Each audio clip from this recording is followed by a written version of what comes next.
Welcome to Storm Point. Check out what to expect from Apex Legends' newest island map. Storm Point, gravity cannons. Nearly all the redeploy balloons are gone. In their place are the gravity cannons, and they're an excellent method to outrun the ring. Step inside of one and it will launch you in a predetermined direction. While traveling through the air, you have pitch control and can land to the sides of the receiving points of the gravity cannon to avoid traps and other dangers. You also have complete control of your weapons, grenades, tactical abilities, and ultimates when traveling through the air. Into the wilds, on Storm Point, players will be dropping into a world that is teeming with dangerous wildlife. Wildlife nests are exciting new combat encounters that offer strategic looting options for squads as they plan their paths through to the mid-stages of a match. Let's meet the wildlife that calls Storm Point home. Each type of wildlife offers different combat challenges and methods of engagement. Prowlers. Prowlers are aggressive creatures that hunt in packs, and can be found patrolling their prowler dens across Storm Point. If they spot you, they'll be sure to warn that you're getting too close and are too friendly to uninvited guests. Keeping your distance leaves the option to engage in your hands. Watch out though. If you choose to engage, more will emerge from the prowler dens to defend their territory. Spiders. Prowlers aren't the only things living on Storm Point. Spider eggs are scattered across the map.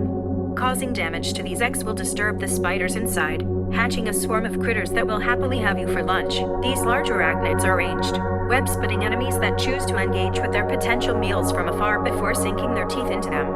While squishier than prowlers, these enemies are quick and scurry around to reposition themselves frequently. Flyers. Look to the sky to reap the rewards carried by flyers found soaring or perched high above. Flyers are spawned individually across the map and their positions are randomly selected from a predetermined list of possible spawn locations each match. Rules and trophies of the hunt. Wildlife nests are denoted by the red markers on your minimap. All nests are static and finite, meaning every match they are always in the same place, with the same type of wildlife and only small variations in their numbers. Wildlife respect their nest's boundaries and are aggressive only to trespassers that enter into their domain. Once a wildlife nest is cleared, it is removed from the map and your squad can reap the rewards. Now a bit more on the types of rewards you'll gain from battling the fauna of Storm Point. Smart loot drops. On death, prowlers and spiders have a chance to drop attachments and ammo for your squad based on your weapon loadouts, in addition to a few consumables and other goodies. Evo points.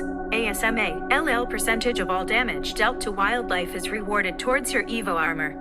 This includes flyers, crafting materials. Clearing a nest rewards a lump of crafting materials which are divided evenly among each squad member in the nest at time of completion. Points of interest. Barometer. Let's look at some of the larger drop locations. The Barometer, the heart of Storm Point. A spinning platform with a honeypot of loot is overlooked by a research tower that gives a height advantage, but is challenging to defend against attackers. Command Center, built inside of the mountain. The Command Center is a massive complex that's rich in loot and which allows players to dive into its heart from the dropship.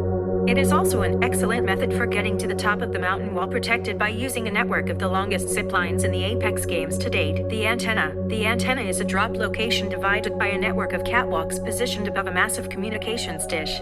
Make your way across these catwalks or slide to the bottom of the antenna to zipline your way up to the center. Checkpoint. Suspended over a dense forest, Checkpoint allows you to disengage from an intense fight in new ways.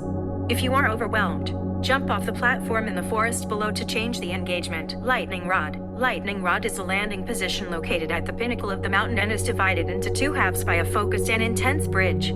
The station's top is the highest position on the map and is a crucial stronghold if the ring ends there. Stormcatcher. Suspended over a large area, Stormcatcher is an interior location with a focus on close-quarter combat.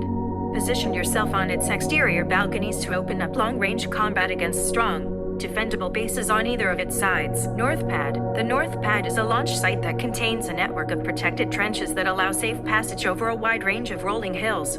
Separating these trenches are underground bunkers and small watch points with loot. The Mill. Located at the farthest western position, the mill's circular interior space contains high-value loot and the entryway towards the Center River. Shipfall. The remnants of the original survivors of Storm Point. Shipfall is all that remains of the doomed vessel. Eroded over decades, the engine section is still intact and is a stronghold if you can fight your way through it. Cenote Cave, a secure network of coral reef caves. The Cenote is the most isolated section of the map and is filled with valuable loot and power positions.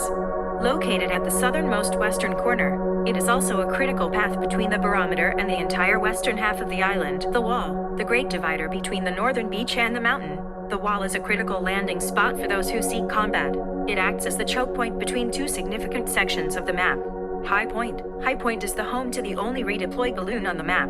Sits at the top of the longest hill, and is a vital choke point to the top of the mountain. In a standoff look around, you may discover hidden tunnels that allow you to flake around it. Thunder Watch, a gateway to the top of the mountain. Its interior is a tightly focused close-quarter combat area with a gravity cannon that allows for quick access from the bottom of the mountain and a quick escape, if needed. Cascade Falls, a dense cluster of buildings placed near the waterfall. Cascade Falls acts as a focal point of the map due to its proximity to the map's center, making it the most traveled point of interest.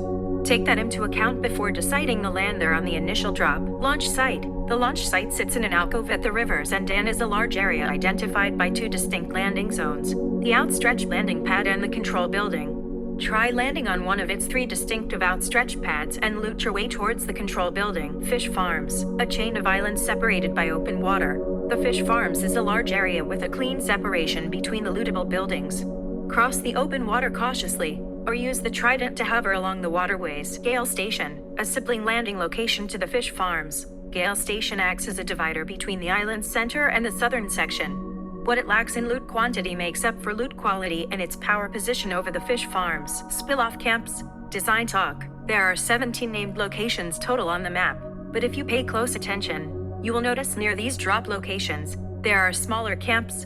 When you're dropping at the start of a match and see a drop location overwhelmed with other players, look around. You may notice a smaller camp nearby with great loot. There are many more locations to discover, all with unique and diverse gameplay styles designed for the competitive and casual player. Storm Point is the sum of 2 years of design work and a close study of how Apex Legends plays in public. There are hundreds of micro-decisions built into the map to address bad third-party encounters, optimal loot flow, and combat engagement for a better gameplay experience.